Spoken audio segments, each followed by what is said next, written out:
नमस्कार, मी ऋतुषा कदम. सकाळी 10च्या बुलेटिनमध्ये आपल्या सगळ्यांचं स्वागत आहे. सुरुवातीला काही महत्त्वाच्या घडामोडी सविस्तर.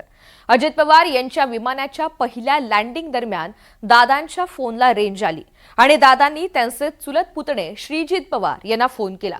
दादांनी श्रीजित पवार यांच्याशी संवाद साधला आणि यावेळी दादा अत्यंत शांतपणे बोलत होते.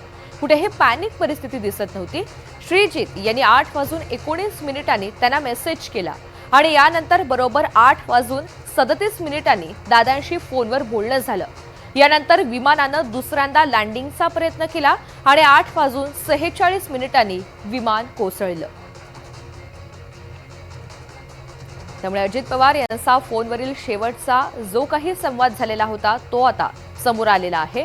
श्रीजित पवार यांनी या सगळ्या संदर्भात पत्रकार परिषद घेत ती ऑडिओ क्लिप ऐकवलेली आहे.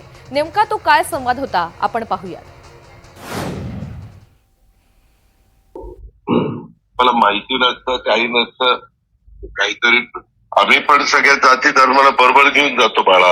आहे दादा, म्हणजे मला जे वाटलं ते मी तुमच्यासाठी मान्य, परंतु त्याच्यात तसं नाही. आज आपण आता बरोबर आहे, परंतु त्याच्यात माळी समाजाला मी जिल्हा परिषदेची उमेदवारी आता सुप्या गटातनं दिलेली आहे. तिथं ओबीसी रिझर्वेशन होतं, बाकीच्यांनी दिलं नाही. ते तर पक्षाने दुसरेच दिलेले. त्या पद्धतीनं आपण केलेलं आहे. ओके, चालेल दादा, तुम्हाला जो योग्य वाटतो तो निर्णय अंतिम. ठीक आहे, ओके. थँक्यू.